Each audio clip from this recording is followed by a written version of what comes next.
And we're glad you're with us. I'm Lynn Brooks. And I'm Terry Brewer. Tonight, fallout across West Alabama from the state's mental health department shakeup. Officials making drastic changes now to state-run mental health facilities all throughout Tuscaloosa County. That's right. What this will mean for the community is in our top story tonight at 5 o'clock. According to state leaders, the new Bryce Hospital being built on University Boulevard will serve as the home to current patients at Bryce, as well as the criminally insane at the Taylor Hardin facility. That facility is currently on Jack Warner Parkway. Now, according to David Jackson with the Mental Health Department, it's all part of a plan to shift close to 500 hospital residents to community-based care and in the process shrink the workforce by roughly 1,000 employees statewide.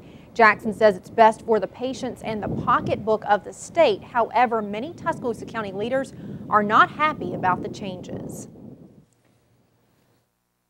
There is a need for institutionalization of certain long-term, acutely mentally ill individuals. I mean, that's proven. Now, Tuscaloosa Mayor Walt Maddox has released a statement, quote, "The plan would have a catastrophic impact on mental health consumers in the entire community. We know through study after study that there needs to be in place an institutional setting for those who are in acute distress. Placing all those needs outside in a community-based setting, you're setting up a situation that's going to be catastrophic for the consumer and the community." Now, the Department of Mental Health says the new Bryce Hospital is set to open May 2013. On your Education Watch, preparing for the jobs of tomorrow. Students in Tuscaloosa County got a lesson in what skills they need to be successful in the workforce. West Alabama businesses reached out to students at Brookwood High School today. WVUA's Jennifer Edwards was there and has more. It was a foot race to the career of choice for Brookwood High School students. Over 20 Tuscaloosa businesses lined the gymnasium to answer questions each student had regarding a technical career.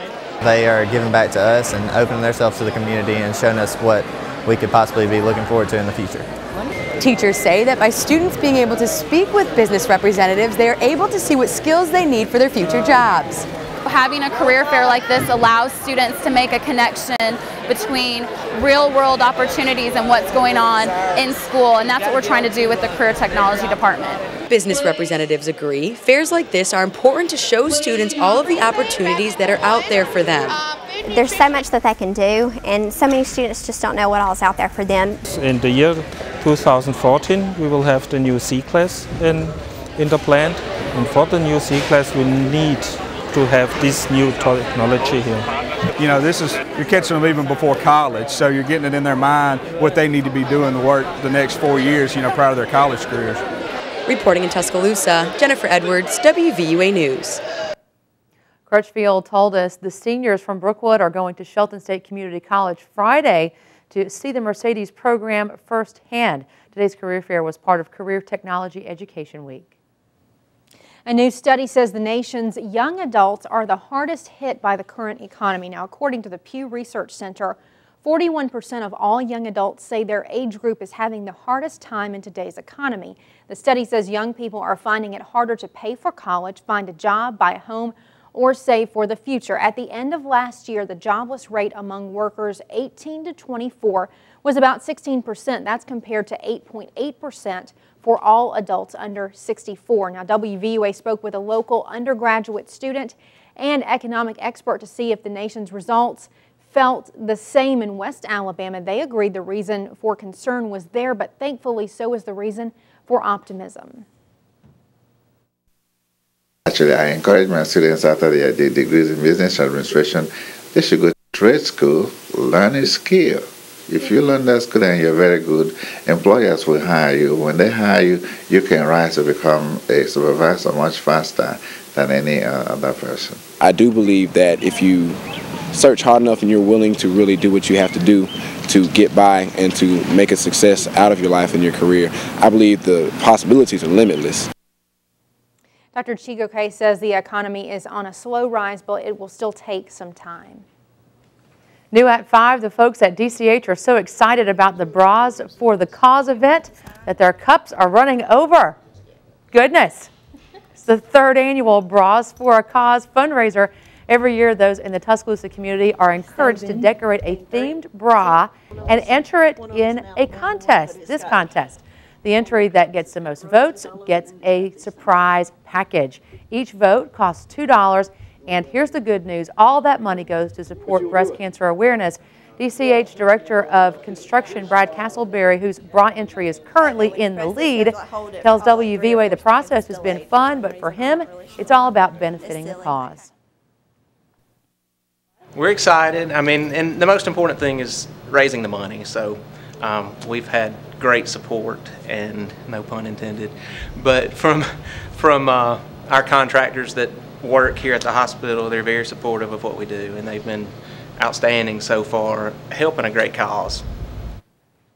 It is a neat event, and you can learn more about Bras for a Cause and even cast your vote by going to WVUATV.com and click numbers and links. Those winners will be announced February 21st. On your Crime Watch, a new twist in the Honeymoon Trial. A witness says he saw someone holding Tina Watson underwater right before she sank to the ocean floor. Now, as we've reported, Gabe Watson is on trial accused of killing his wife Tina while on their honeymoon in Australia. Today, Dr. Stanley Stutz told jurors he saw a man in a wetsuit go to her, reach his arms around her before swimming to the surface. As the man swam upward, Stutz says the woman sank to the bottom.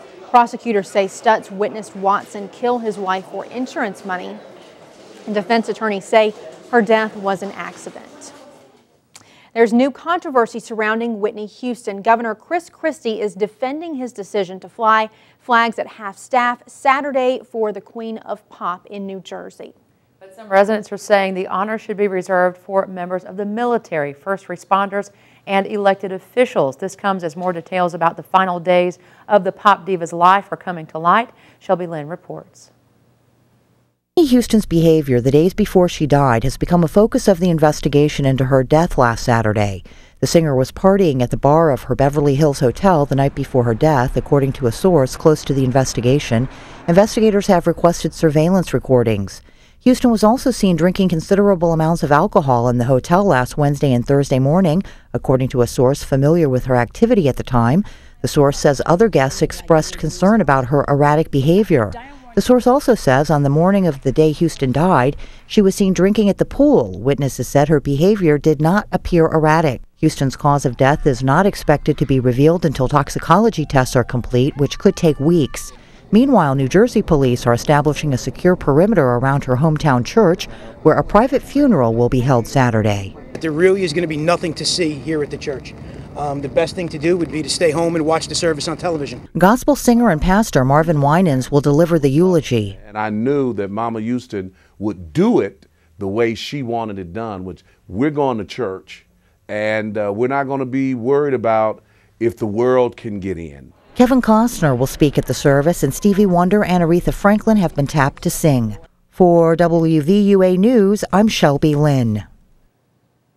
Houston fans around the world will be able to watch the funeral on the internet and on television Saturday. Her publicist saying the Associated Press will stream the service on livestream.com. Also, CNN will carry the service live at 10 a.m.